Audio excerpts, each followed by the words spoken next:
So I did another little modification to my tractor.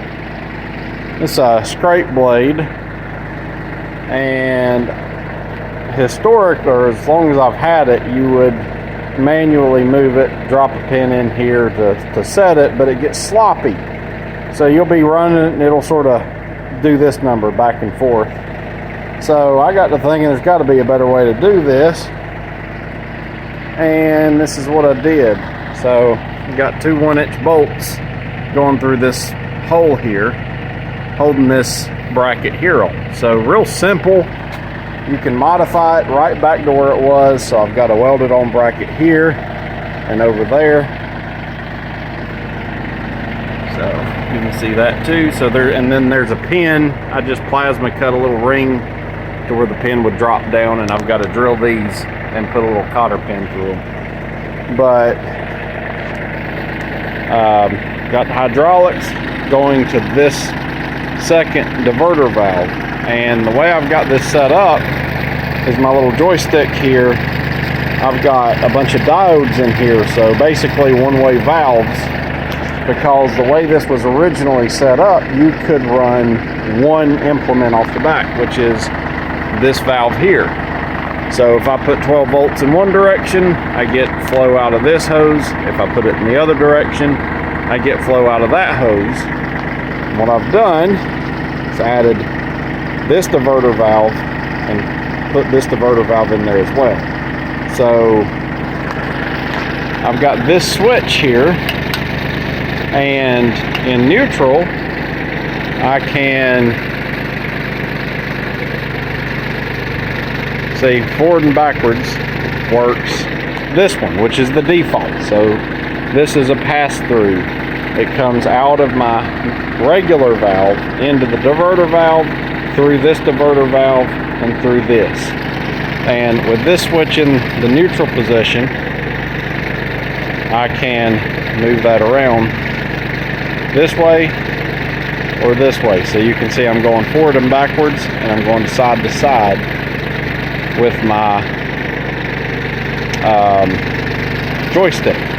But if I put it in this position, you see this one is actually what goes up and down. So I can change my pitch this way. And if I put it in this position and I go forward and backwards, I can actually change the way that moves. So more or less every adjustment on this thing is basically hydraulic. So I can, from the seat, I can change the direction of this, and I can change this, and I can change this. These diverter valves, I think, were $50 a piece on some surplus website that I found. I bought all the stuff to make these hoses. You can get the hoses made if you can't make them yourself. And, you know, just a little bit of guesswork, basically, figuring out which fittings needed to go in here. So this is a number 4 O-ring base fitting to a 3/8 JIC connector. So what I've done is standardized every connector that I have is a 3/8 JIC, unless it needs to be bigger. This is a 1/4-inch hose, and a lot of people will use a 1/4-inch connector, but by doing it this way, even my 3/8 hoses will work here if I wanted to run a 3/8 hose to this. And I've got these quick disconnects hanging here, so if I wanted to use this and just take it off, I can just simply disconnect these two lines, lay them over there, and set this off and go use another implement. But being able to just move all of this from the seat of my tractor is pretty stinking awesome. So I'm not sure about my geometry here, so I'd cut this and just basically guessed. I put this bracket on first, ran my pin through here, and ran it over to here, and just sort of held it in place and moved this around to see what my range of motion was, and it actually worked out pretty well. So my extreme here is basically in between these two holes. So it'd be these two holes here. So I don't have quite as much travel as I did before, but you know, that should be plenty for what I want to do if I want to grade some stuff. And then on this end, it'll go. Come on, it's a little slow. Now there's my extreme range of travel there. So basically I've got a little bit less travel this way than I do that way, but I think I got it close enough to do what I want to do, and it gives me, you know, more options. And I'm lazy. I don't like having to get off the thing and change it. And this is much more rigid, so you can see the only play I really have is right here in this whatever that is. But as far as pulling it left and right, that's the only place the play is, right there and here, which is fine. But what it was doing was, you can see where this hole has been walled out here and a few other places, and I had to open these holes up to 1 inch. So that's a 1 inch bolt, and I've got these two places here. If I wanted to, I could take these two bolts out, move this out of the way, rotate it all the way around if I wanted to push backwards, for instance, or drag it forwards using this edge to that edge to kind of grade stuff. I could turn it around, put this in these two, or in this side if I want to, or if I just wanted to completely take this off and revert it back to the older style that it was originally set up as from Tractor Supply, I could do it that way. But as far as I'm concerned, I like it. It works good. Or even if you know, if someone else wanted to use their tractor with this implement for some reason, it could be reverted back to its original thing if somebody doesn't have all these hydraulics. And for a tractor this size, I don't know many tractors that have all of this crap on them with all these different functions as small as this one is. I've seen bigger ones, but I just, you know, to me, if I can make my life easier, if I can, you know, do things where I don't have to break my back to get it done, and even, you know, putting these on where before I had a different kind of thing here where you screwed it a turnbuckle style implement here and here. You know, you'd back up to this thing and trying to get it right and all that kind of stuff was it was interesting. So you'd have to, you know, screw this out and screw that in to try to get it in there, and then you'd screw this one out and in and try to get it this where it would go there. And this way I can just, you know, get close and come over here and get it real close, and okay, I need to go a little bit more, and, you know, do all that I need to do a lot faster, a lot easier. And I've got, you know, maybe 300 bucks in all of this. That cylinder I bought at a scrapyard. It does leak. This seal is bad, so it will eventually just slowly leak down. I've got a seal kit that I've got to put on it. I just haven't done it yet. But I took this cylinder, I took it apart, and this part of it I needed to shorten because it was too long. So I put it in my lathe and chopped it down, and took this and chopped it down. And if you look, I kind of messed up. Yeah, there we go. I should have kept that just a little bit longer, but you can see that seal rides all the way up to this edge right here. So I probably should take this apart and just barely shorten it a little bit more, but I probably won't do that. So it does what I needed to do right now. But anyway, but yeah, I like being able to move all this stuff however I want to. Just, you know, any way that I want to do it. It's just awesome. I love hydraulics. But yeah, I can pretty much do whatever I want to do just with a few simple switches. So I bought this little doohickey on eBay for like $8, and then I bought some 12-volt Zener diodes, and you can see them in there wired up. So basically all that is it redirects what would normally be forward and backwards, which would go here. This actually puts power, so if I take this and turn it off, if I go side to side, you see this go up and down, and same thing as this. So up and down, side to side.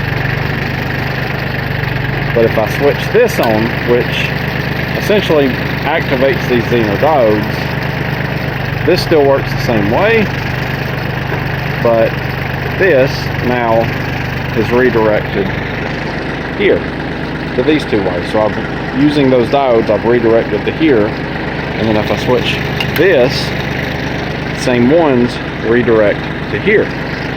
So now I can do that. So with a little $5 switch from the hardware store, and I did find out I needed to make all this weatherproof, so it's got a little rubber boot, and that's got a little rubber boot. Otherwise, what happened is I used to have just a couple of switches here that sort of did the same thing, but they got corroded and then they wouldn't work. So by putting this rubber stuff on here to where it kind of keeps the electronics from having issues, it works even though I leave this thing out out here. So originally this tractor had this just strictly for this function, and it had like a leveling doodad, like a mercury switch of some kind that was mounted somewhere in there. But the guy that had the tractor before I got it ripped all that apart. So there was what it was the joystick part of it had quit working. So I took a multimeter and tested it, and basically it worked this way, but it didn't work this way, or something like that. But it only really had one function, and it only worked just that cylinder. So he put a regular, I don't know what you call it, but it's like a little turnbuckle thingy right here. And so as I started changing stuff, I basically brought all that functionality back and kind of added a little bit to it.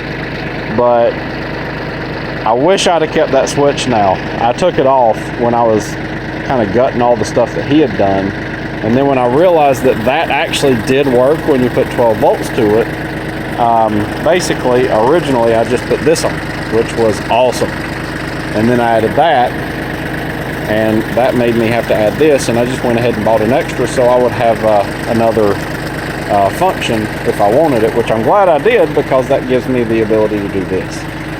One of the things that I thought about is making me like one of those poles, like a lifting pole, if I wanted to lift something from the back, and have the ability to articulate it this way as well as this way, and I guess that way but with that thing. But that would give you a lot more lifting ability and stuff like that if you wanted it. But yeah, just a little bit of stuff. If anybody knows what kind of switch I could put in here, what I'd like to do is put that mercury switch back in place, if I could find one, to where I could actually restore that functionality, where essentially this would, as the tractor's going, over rough terrain, the way it was originally set up from Japan, which is where this thing's from, is you could drive it and the tractor could move like this, but with that sensor it would actually keep your implement leveled out. So you could go across a really rough thing, where right now I've got to consistently, do this to level it out manually. I could put that mercury switch thing in here, or even on the implement, and have a little thing that comes here. You know, I could mount it, say, right here, and have a little wire thing that comes up into here and plugs in, to where basically as I'm driving forward, this is automatically leveling everything. So you don't even have to think about it. You could just drive forward and it would literally level everything out perfectly to a level that's on your implement. So I've traded my box blade and I got this back, and I always wanted to try this as long as I've had this, especially when I started getting into the hydraulic stuff. But the next thing I'm going to do is probably build myself another box blade to replace the one that I just traded off. So anyway, little update, more fun toys and stuff that you could do. But this is one of the reasons I'm trying to get into electronics and stuff like that. You know, just being able to make that work. Well, it's a really simple circuit, really simple thing to do. It took me about 20 minutes to kind of screw around with it and figure it out, but it gave me so much more functionality just by adding diodes. I was able to do way more than what I could originally do. So I even tried to put like multiple switches and stuff like that, but the problem is everything goes to this valve. So what I would have had to have done had I not used diodes is I would have had to have multiple switches across here and enabled and disabled everything going here, and it still wouldn't have worked right if I remember correctly. So the diodes were literally the only way I could make this work. But yeah, this thing is awesome. If you don't have a tractor and you have land, you need to get a tractor. They are stinking awesome for so many different things. But this one, my boss gave me this thing. It was sitting in his yard forever. I added the front loader, which I didn't get the geometry right. You can see down here where I've got that little piece sticking out because it just didn't work. But I'm actually going to replace this cylinder with 2 cylinders from here to here. And this is how I've got my forks put on right now. I just mounted this little bar, and you can see the forks rest like that on that bar. And I've got a little piece of angle weld in the back where they won't come off, but I can actually drive up to the ground and tilt my bucket this way, and they just fold out, and I can actually pick them up the same way. But I'm going to actually make, because I don't have as much capacity here, for one, because these are actually car tires. The tires that were on it were really skinny, and they would literally dig ruts in mud. And one day they blew out, both of them at the exact same time in the driveway. And I needed my tractor that day, so I had some trailer tires. And I actually need to get in here and clean this out, but I just took the wheels that were on the tractor and put them on my lathe, turned them in to where they would fit inside this wheel, and it worked really well. So they happen to be the right size and everything, but they're 13-inch rims, and the tires really don't have a lot of capacity. It does fine for this thing, but you can't put a lot of weight out here, but I could put a lot of weight here. So I'm actually going to make a mechanism thingy that goes here, where I'll sort of have my forks that it'll be almost similar to this. I'll make a frame like this. I'll be able to attach here with that other upper cylinder, and then the 2 other cylinders will attach down here. So I'll be able to kind of have a little miniature forklift that I could pick up maybe 1,000 pounds or whatever. And if I needed to offset the weight, I can always get a scoop of dirt or something heavy in here to offset the weight in the back. So I would actually be able to pick up quite a bit more. I just couldn't pick it up far. But if I just needed to move something from point A to point B that's ground level, it would give me the ability to do that. And I could actually use the exact same forks that I already have. I just need to build a simple frame. So that'll be something I do at some point. But anyway, there you go. New update. You guys have a great day. Bye.